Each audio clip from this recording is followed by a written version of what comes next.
Find an equation of the tangent line to the curve y equals e to the x over 1 plus x squared at the point 1, comma, e over 2. So to find the equation of the tangent line, we'll need the slope, and to find the slope, we need the derivative. So let's differentiate this function. Y prime is going to be, I think at this point you know the quotient rule, low d high minus high d low all over low squared. So the lower function is 1 plus x squared times the derivative of the higher function. The derivative of e to the x is just e to the x minus high e to the x times d low.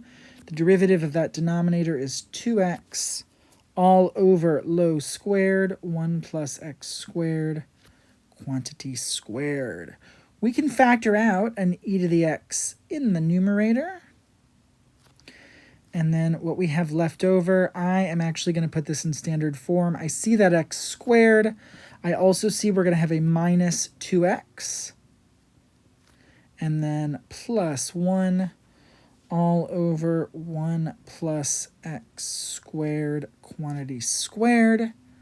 Now this is fine, but we can also recognize that x squared minus 2x plus 1 is the same as x minus 1 squared.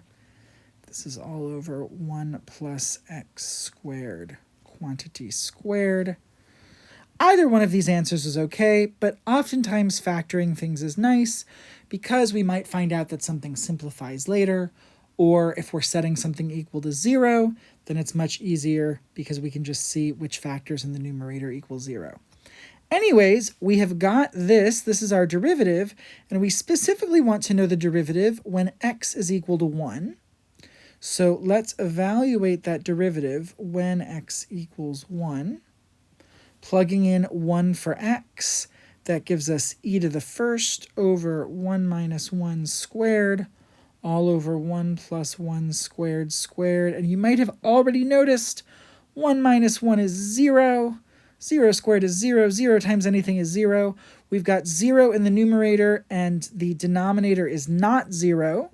So we know it is defined and it is 0. So that means that the slope of the tangent line there is 0. So we've got y minus y1 equals m times x minus x1. Plugging in, we've got y minus e halves equals 0 times x minus 1. 0 times anything is 0. So the right-hand side is 0. And to get y alone, we add e halves to both sides. And that gives us y equals e halves. We didn't even need to go through all of this point slope form stuff because when the slope of a tangent line is 0, that means it's a horizontal line, which is always in the form y equals a number. And because we know that this point has a y coordinate of e halves, that means that all of the points on the line have to have a y coordinate of e halves, which means that the line itself is y equals e over 2.